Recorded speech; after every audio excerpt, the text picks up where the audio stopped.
Alrighty, we're almost to the end of this chapter. Woo woo! Finally, finally. So, get out your notes. Here's where we're at. Should be the very last part of your notes since this is the end of chapter 2. Two-step equations, and your objective is I can solve two-step equations. We touched on this a little bit at the end of chapter 1, and so we'll dive in a little deeper this time since you've seen it once before. We'll come back to that maybe. Okay. Here's your process, or here are the rules for when you solve equations. The first thing is always going to be find that variable. Could be on the left, could be on the right. Then you need to analyze what's going on here, because what I want to do is get that variable alone, and I need to get rid of everything else that's there. And the way we do that is by undoing all of those operations that are happening. Is it being multiplied? Well, then I divide. Am I adding? Then subtract. So the big thing is we have to make sure we understand exactly how to undo, what process we use to undo, what order we're doing it, and then always double check your answer.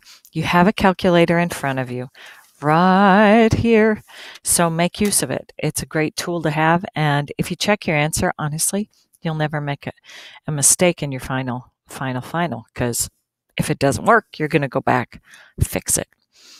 All right, when we plug in a value in some sort of algebraic expression, we use the order of operations. Please for parentheses, excuse for any exponents. My dear is multiply or divide, and then Aunt Sally is the add subtract. So when we're going to solve equations, we don't know the value yet. That's what we're trying to figure out, what x or y or whatever variable is there. So we kind of have to approach this in reverse order. SADMEP. Yeah. See if you can come up with a better acronym there, or a way to remember it, rather than trying to say, sorry, Sally, Aunt, dear, my, excuse please. That does not make sense whatsoever. That'll be your creative thing today. Come up with a new jingle. But the big thing is that we're always going to work backwards. Okay. So we're going to focus in on getting the variable alone. Typically what we're going to do, not always, but most of the time, we're going to undo the adding and subtracting first, working our way into the variable, then undo multiplying and dividing. Watch out for parentheses and big fraction bars where you have more than one term in the numerator or denominator. So in your notes, here's your first example. N divided by 3 plus 7 equals 22. All right, well, here's the deal. I want to figure out what n is. So at some point, I've got to tackle getting rid of the 3. I also have to get rid of the 7. What I'm going to say to you is, look at where your variable is. This divided by 3 is right there.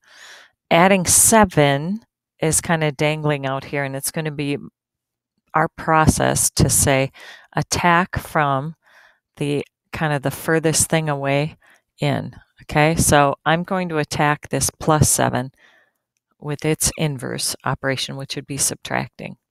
As long as I do the same thing to each side of an equation, it stays balanced.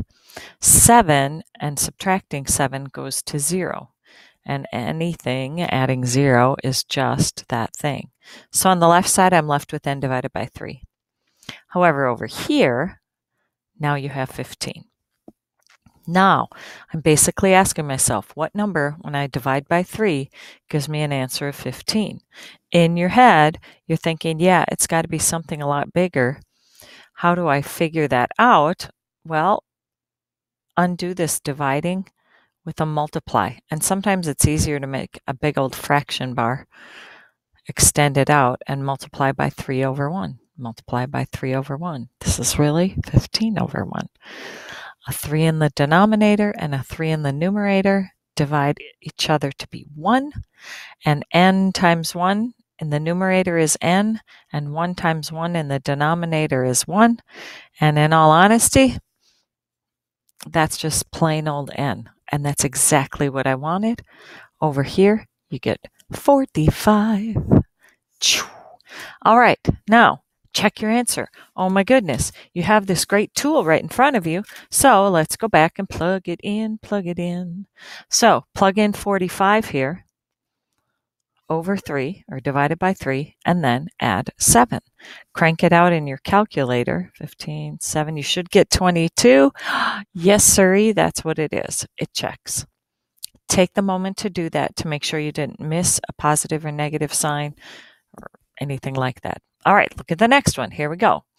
I like to put this little bar or line under my equal sign, so I make sure I keep things balanced. Do the same thing on each side. This time it says I'm subtracting 8 from n over 4. So I have to counteract that. Counteract this with adding 8. Why? Because a minus 8 and a plus 8 go to 0. It's kind of like you're the ultimate Terminator. You're just like using math to like destroy stuff and get rid of it so we can get that variable alone. When that goes to 0, adding 0 or subtracting 0, either way, leaves whatever term was there as the same. Now, I added 8. I have to add 8 over here. Oh, excuse me, I can tell. It's Monday. I need more coffee. Okay, now think about this. Some number divided by 4 equals 10. Going to be kind of big. Counteract this with multiplying by what you're dividing by. So I'm going to multiply by 4, or 4 over 1. Be fair and do the same thing over there. This 4 in the numerator divides with that 4 in the denominator. Give me all ones, and 1 times all of this n business is just n. Yay. And over here, I get 40. Sweet. Check your answer. Grab your tool and use it to figure out if this is actually accurate. So take 40 divided by 4 on your calculator and subtract 8. Bing! It should give you 2, and yep, that's what we started with. It checks. All right, in your notes, you have a couple of examples we're going to hop over for right now. I want you to jump to the bottom of your page and find this example. 7y plus 25 equals negative 24. Ta-da! Here's my variable. It's my job, my mission to get it alone. I find my equal sign, and I put my little balance beam bar there. I say, okay, I got to get rid of the 7. I got to get rid of the adding 25.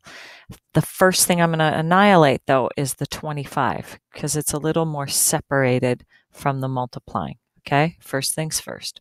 Subtract 25. Subtract 25. This goes to 0. Destruction. I'm left with 7y. Be careful. You have a calculator to double check in case you're still a little fuzzy on your integers. Negative 24 minus 25 more will leave you with a negative number. There you go. Now simplify. I have to get rid of 7 or undo this multiplication with division. 7 divided by 7 is 1. 1 times y over 1 is plain old y. Yay. Negative 49 over 7 is negative 7. Okay, I'm going to check that because I always want to make sure I don't mess up with negative signs. My original expression on the left, this part of the equation, said 7 times y plus 25. I'm substituting negative 7 in for the variable. Crank this out on your calculator, and hot diggity dog. Look at that. It worked. One more. Then I'm going to turn you loose. Oh, my stars. Is this really the example? Hot diggity. Well, thank goodness we have a tool we can use. So in case, I don't know, decimals make you break out in a rash or something. Here's x. That's what we want to get by itself. So don't get overwhelmed with some of these more complicated rational numbers. I'm multiplying by this and adding this. First thing I want you to do is counter the adding 13.4. So we're going to subtract 13 and 4/10. Be fair and do the same thing over here. Okay, so it's all balanced. Now, when you add and subtract, you combine the like terms. The beauty of this, these two go to 0. So now I just have negative 3 and 5/10 x, because adding 0 just, that's the identity. All right, now combine these two together. You're already negative, you're subtracting more. This should end up giving you negative 21 and 7/10. Okay. Keep on with the process, knowing that you've got a calculator to keep track of everything. To counteract this multiplication, we're going to divide. Make sure you divide by the same sign as well. All right, negative divided by negative is positive. 3 and 5/10 divided by 3 and 5/10 is 1. So really, this becomes a 1x. Exactly what we wanted. Okay, go ahead. We've done all of our computation stuff, so now go ahead and grab your tool. Although I'm going to say, if I have negative divided by negative, I know my answer is positive. 3 can go into 21 about 7 times. This is going to be about 3.5, so it's probably a little less than that, but at least you've got an idea in your head of what this should be equal to approximately. Okay, I get 6 and 2/10. Okay, now I definitely want to check this answer just to make sure. So I'm going to take negative 3 and 5/10 times x, which is 6 and 2/10, and then I'm going to add 13 and 4/10 and go through the process here to check it out just to make sure. So I have negative. By the way, when you use these TI multi-views, make sure that you're using this for your negative sign. Okay, the subtraction key does not work. It'll give you a syntax error when you do that, so watch it. All right, and when I plug this in and check it, I end up on my calculator with negative 8 and 3/10, which happened to be exactly where I started, so believe it or not, that's the right answer. Okay, in your packet, you have 2 pages that are handwritten two-step equations. I want you to take those 2 and do the odds. That's going to be your assignment for today. Show your work, grab your calculator so you've got that as a great resource. And as always, good luck and may the force be with you.